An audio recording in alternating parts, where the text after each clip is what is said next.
விஜய் நான் தொட்டு பாருங்க, தமிழ்நாடே கொந்தளிக்கும். போலீஸ் ஸ்டேஷனே பிளாஸ்ட் ஆயிடும். நீ விஜய் நான் வீடியோல மட்டும் இறங்கி பாரு, தமிழ்நாடே பிளாஸ்ட். ஒண்ணுமே பண்ண முடியாது. நீ தொட்டு மட்டும் பாரு, போலீஸ் ஸ்டேஷனே இருக்காது. அலையிற விட்டுரு, ஒண்ணுமே பண்ண முடியாது. கரூர்ல நடந்த மிக துயரமான ஒரு சம்பவம். 40க்கும் மேற்பட்ட பொதுமக்கள் இறந்திருக்காங்க. இதுக்கு யார் காரணம்? காவல்துறையா, ஆளும் அரசா, அல்லது திமுகவோட முன்னாள் அமைச்சர் செந்தில் பாலாஜியா, அல்லது தாவேகாவுடைய தலைவர் விஜயா, புசி ஆனந்தா, இப்படி பல்வேறு விவாதங்கள் சமூக ஊடகங்கள்ல போயிட்டு இருக்கு. இந்த ரசிக மனோபாவம்ங்கிறது தான் எல்லாரும் விமர்சிச்சது. அரசியலற்ற ஒரு கூட்டமா இருக்கு. திரும்ப அரசியலற்ற கூட்டம்னு நம்ம ஏன் சொல்றோம் அப்படின்னா, அந்த டீனேஜுக்குள்ள கூட என்ட்ராகாத ஒரு பையன் தமிழகத்துக்கும் தமிழக காவல்துறைக்கும் விஜய் மேல கை வச்சுன்னா தமிழ்நாடே பத்திக்கிட்டு எரியும், தமிழ்நாடே வெடிச்சு சிதறிடும், ஒவ்வொரு காவல் நிலையத்திலையும் குண்டு வெடிக்கும் அப்படின்னு ஒரு மிரட்டல் வீடியோ விட்டுருக்கான். எந்த மாதிரியான ஒரு சமூகத்துக்குள்ள எந்த மாதிரியான ஒரு மனநிலையில நாம் இருப்போம் அப்படிங்கிறத புரிஞ்சுக்கிறதுக்காக தான் நாம இன்னைக்கு இந்த வீடியோ தான் ரசிக்கக்கூடிய அதே ஹீரோவை ரசிச்ச ஒருத்தன் விழுந்து செத்துருக்கான், ஆனா அந்த ஷோவை பார்க்க முடியுது, ஆறாவரத்தோட பார்க்க முடியுது அப்படின்னா அதுதான் ரசிக மனோபாவங்கிறோம். அந்த அடிப்படையில தான் இந்த பிரச்சனைகள் நடந்திருக்குங்கிறத நம்ம புரிஞ்சுக்க வேண்டியது. பல்வேறு நிகழ்வுகள், விஜய் வண்டியில வரும்போதே பைக்ல அவரை பார்த்துட்டே வந்து அந்த டயருக்குள்ள போற காட்சியெல்லாம் இன்னைக்கு வெளியே நிறைய பேர் பார்த்துருக்கோம். இதுக்கு முன்னாடியும் நடந்திருக்கு.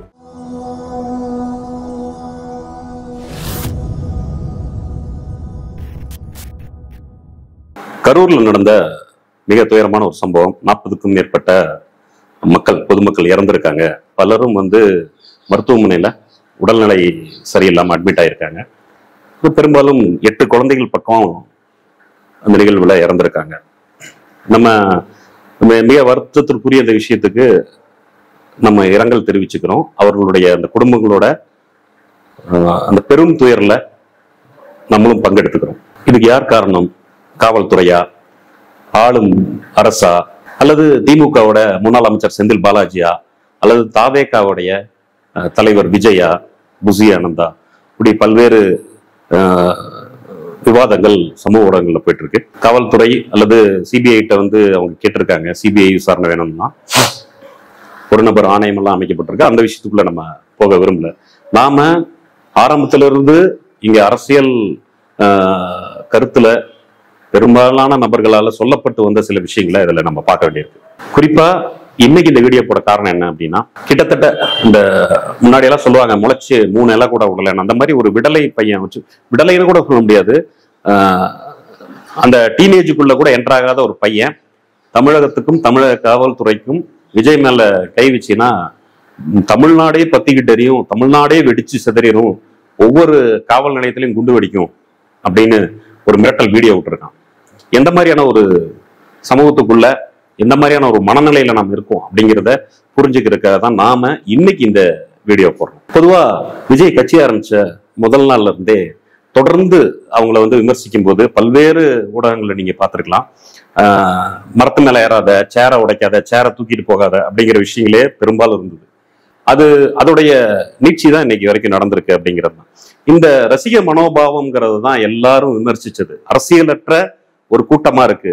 திரும்ப அரசியலற்ற கூட்டம்னு நம்ம ஏன் சொல்றோம் அப்படின்னா, இப்ப வந்து இந்த முன்னணி நடிகர்களுடைய ரசிகர்கள் ஷோன்னு சொல்லி ஒண்ணு போடுவாங்க.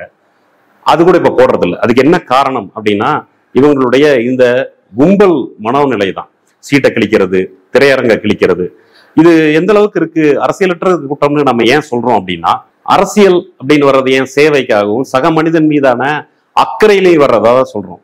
இப்போ இவ்வளவு பெரும் துயர் நடந்திருக்கிற இந்த சமகாலத்துலதான் யூரோப்பிய நாடுகள்ல, குறிப்பா ஆஸ்திரேலியால, ஜெர்மன்ல எல்லாம் என்ன நடந்துச்சு அப்படின்னா, பலஸ்தீனத்துக்கு ஆதரவான பெரும் மக்கள் கூட்டம், அதாவது ஊடகங்கள் வந்து அதை வந்து மனித கடல் அப்படின்னு வந்து வர்ணிச்ச அளவுக்கான பெரும் கூட்டங்கள் கூடிச்சு. ஒரு சின்ன அசம்பாவிதங்கள் கூட நிகழல அப்படின்னு. அது என்ன காரணத்தினால் அப்படி இருந்தது அப்படின்னா, சக மனிதன் மீதான அக்கறையின் வெளிப்பாடாக ஒரு விஷயத்துக்காக ஒன்றுபட்ட ஒரு நோக்கத்தோட தோளோடு தோல் நிக்கிறனால, சக மனிதனை நேசிக்கிறனால, அவனை பாதிக்காம அவன் மீது எதுவும் நம்மளுடைய அழுத்தங்கள் செலுத்தாம அப்படி நடந்துகிட்டனாலதான் அது சக்சஸ் ஆச்சு.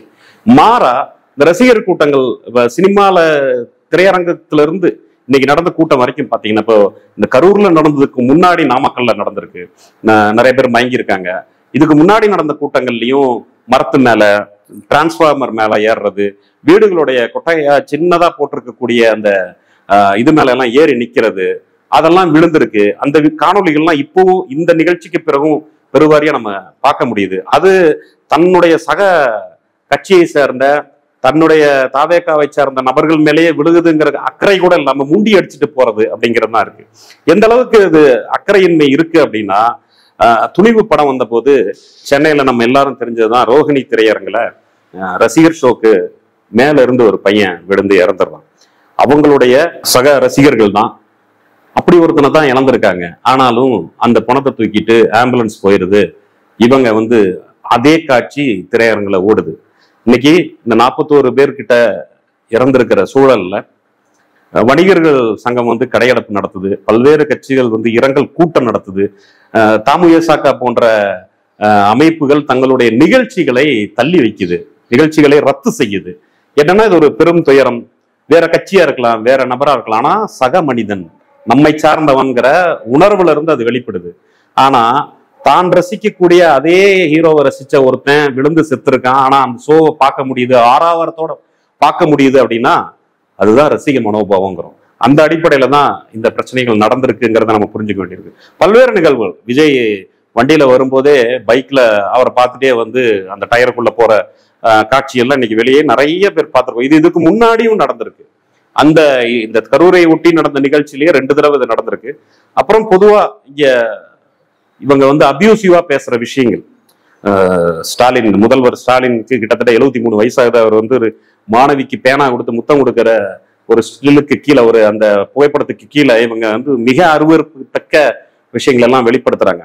இதை வந்து அந்த அமைப்போ கட்சியோ அதன் 2ஆம் கட்ட பிரதிநிதிகளோ கட்டுப்படுத்தல அப்படிங்கிற மனோநிலையுடைய வெளிப்பாடு தான் இந்த விஷயங்கள். இடையேனும் இந்த மாதிரி ரசிகர்கள், குறிப்பா காவல்துறை நடவடிக்கை எடுக்குதோ இல்லையோ, தாவேக்காவே கூப்பிட்டு இந்த மாதிரி கொலை மிரட்டல் எல்லாம் எடுக்காதீங்கடா குட்டி குஞ்சானுங்களான்னு சொல்லி இந்த விடலை பசங்களை கூப்பிட்டு நீ இப்படி எல்லாம் பேசுறது தவறு அப்படின்னு சொல்லணும். காவல்துறையும் இவங்களை கூப்பிட்டு அறிவுறுத்தி அனுப்பணும், கண்டிப்பா எச்சரிக்கை செய்து அறிவுறுத்தி அனுப்பணும். இல்லைன்னா ஒருத்தரை பார்த்து அது பலருக்கும் பரவி ஆளாளுக்கு இந்த மாதிரி வீடியோ போட ஆரம்பிப்பாங்க. ஏற்கனவே வந்து நம்ம சொல்றோம், டிக்டாக்ல எல்லாம் வந்து சாதிய பெருமை பேச ஆரம்பிச்சதுக்கு அப்புறம் சாதிய ஆணவ படுகொலை எல்லாம் அதிகமாகுது. அந்த எண்ணங்கள் இருக்கு இல்லையா, அது வந்து ஆழமா பதியுது அப்படின்னு. அந்த மாதிரியான சூழ்நிலைக்கு இது போகாத மாதிரி தமிழக காவல்துறையும் தமிழக அரசுக்கும் நடவடிக்கை எடுக்க வேண்டிய பொறுப்பு இருக்கு. விஜய்க்கும் தன் ரசிகர்களுக்கு வலியுறுத்த வேண்டிய கடமையும் இருக்கு. செய்வாருன்னு நம்புறோம். கூடுதலா இந்த காணொலியை பார்க்குறவங்க கூட கீழே திட்டுவதற்கு வாய்ப்பு இருக்கு, அது பிரச்சனை இல்லை. ஐபிஎல் மரணங்கள், ஐபிஎல் வெற்றி கொண்டாட்டத்தின் மரணங்கள் நிகழ்ந்தது பெங்களூர்ல. அப்பவே நிறைய வந்து இந்த மாதிரியான இதுல நிபுணத்துவம் வாய்ந்தவர்கள், இந்த கூட்டத்தை ஒழுங்குபடுத்துறது, பொது சுகாதாரம் சார்ந்து வேலை செய்யறவங்க, இவங்கெல்லாம் வந்து நிறைய வந்து சமூக ஊடகங்கள்ல கட்டுரைகள்லாம் வெளிப்பட்டது. குறிப்பா இந்தியா போன்ற ஒரு நாட்டுல கூட்டம், கண்ட்ரோல் இல்லாத கட்டுக்கடங்காத கூட்டங்கள் வந்து வரும்போது அதை கையாளக்கூடிய விஷயங்கள் இல்லை, அதற்கான கட்டமைப்பும் இல்லை, அதற்கான புரிதல் உள்ள மக்களும் இல்லை அப்படின்னு இருக்குது. அந்த சூழல்ல குழந்தைகளை எல்லாம் கூட்டிட்டு இந்த மாதிரியான ஒரு பெரும் கூட்டத்துக்குள்ள போறது, அதுக்கு இந்த பொறுப்பாளர்கள், குறிப்பா புசி ஆனந்த், அப்புறம் அவங்களுடைய ட்விட்டர் ஹேண்டில், தாவேக்காவோட ட்விட்டர் ஹேண்டில் எல்லாம் வந்து நேரம் வந்து முன்னுக்கு பின்னா 12 மணிக்கு வருவாருன்னு அறிவிக்கிறாங்க. ஆனா இவங்க வந்து பர்மிஷன் வாங்கினது மாலை, இவர் வந்தது பின் மாலை, கிட்டத்தட்ட ரொம்ப லேட்டா தான் வராரு. ஆனாலும் வந்து இந்த மாதிரி மாற்றி மாற்றி சொல்றது, கும்பலை வந்து கூட்டுறது அப்படிங்கிற விஷயங்கள் இருக்கு. ரசிகர்களுக்கு சொல்லிக்கிறது ஒண்ணுதான், நீங்க திட்டுறது திட்டிங்க, அது பிரச்சனை இல்லை. ஆனா என்ன சொல்றோம்னா, ரசிக மனோபாவத்திலிருந்து வெளியே வந்து அரசியலுக்காக வரும்போது நீங்க வந்து தாவேக்கா உறுப்பினர்களா மாறுங்க, அரசியல் தெரிஞ்சுக்குங்க, மக்களை நேசிக்க கத்துக்குங்க, மக்களுக்காக தான் அரசியல் அப்படிங்கிறத புரிஞ்சுக்குங்க. இன்னும் கொஞ்சம் ரெஸ்பான்சிபிளா நீங்க வந்து ரியாக்ட் பண்ணுங்க. நன்றி, வணக்கம்.